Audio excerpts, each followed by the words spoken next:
Hello everyone, welcome to my channel. आज हम बात करेंगे पृथ्वी अपनी उत्पत्ति के समय किस अवस्था में थी तथा पृथ्वी पर वायुमंडल की उपस्थिति कैसे हुई। पृथ्वी अपनी उत्पत्ति के समय बहुत एक गर्म रहते गोले के भांति थी। धीरे धीरे पृथ्वी ने अपनी शीतलन प्रक्रिया स्टार्ट की। इस शीतलन प्रक्रिया में पृथ्वी ने कुछ गैसों को छोड़ा जो कि सीधा पृथ्वी का वायुमंडल ना बनाकर ब्रह्मांड में पलायन कर दें। वो किस लिए? क्योंकि उस समय पृथ्वी का जो गुरुत्वाकर्षण बल था वो बहुत ही कम था।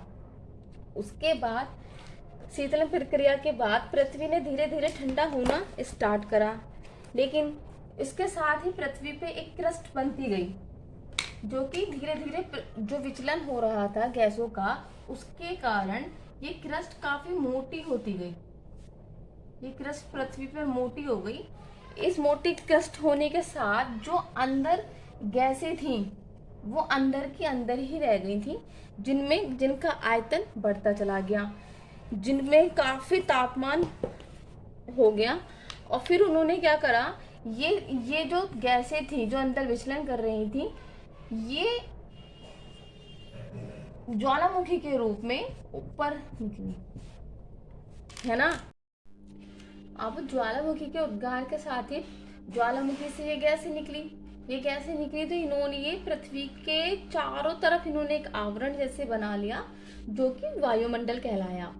और इसमें से ज्वालामुखी में से जल वाष्प भी निकली, जो कि जल वाष्प की बूंदें एकत्रित होकर संघनित होकर बूंदें बनी तथा ये बूंदों ने बादल का रूप ले लिया। अब ये बादलों ने हजारों लाखों वर्ष तक वर्षा की। पहले ज्वालामुखियों ने लाखों वर्ष तक ज्वालामुखी फूटे, उसके बाद पृथ्वी को ठंडा करने के लिए ये वर्षा हजारों वर्ष तक लाखों वर्ष तक लगातार चली। अब लाखों वर्ष तक वर्षा होने के कारण इसी वर्षा जल से नदियों तथा सागरों का निर्माण हुआ। ठीक है, इस सागरों के जल में एक जीव की उत्पत्ति हुई।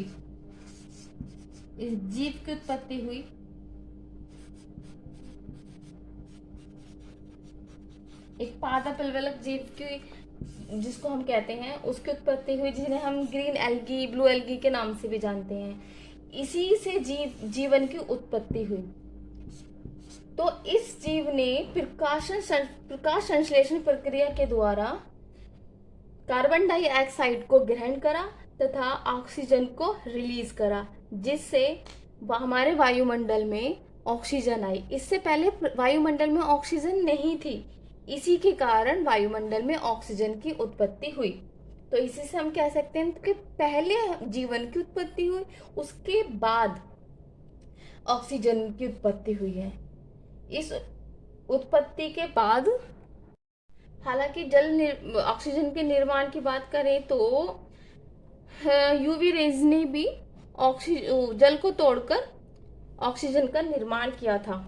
उसी के साथ हमारे यहाँ ऑक्सीजन की तथा जीव की उत्पत्ति हुई है।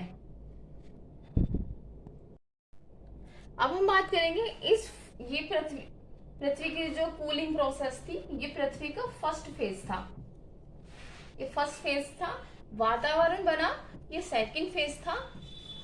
अब हम पृथ्वी के थर्ड फेज की बात करेंगे। थर्ड फेज जब पृथ्वी मनुष्य पूर्ण रूप से विकसित हो चुका है और वह उसने पूर्ण रूप से अपने आप को विकसित कर लिया है।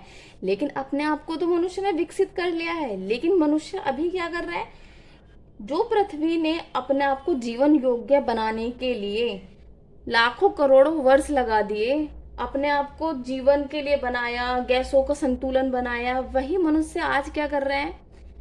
औद्योगिकरण के कारण क्या हुआ? औद्योगिकरण के कारण CO2 को इतनी मात्रा में रिलीज हो रहा है कि ग्लोबल वार्मिंग की कंडीशन बन गई है।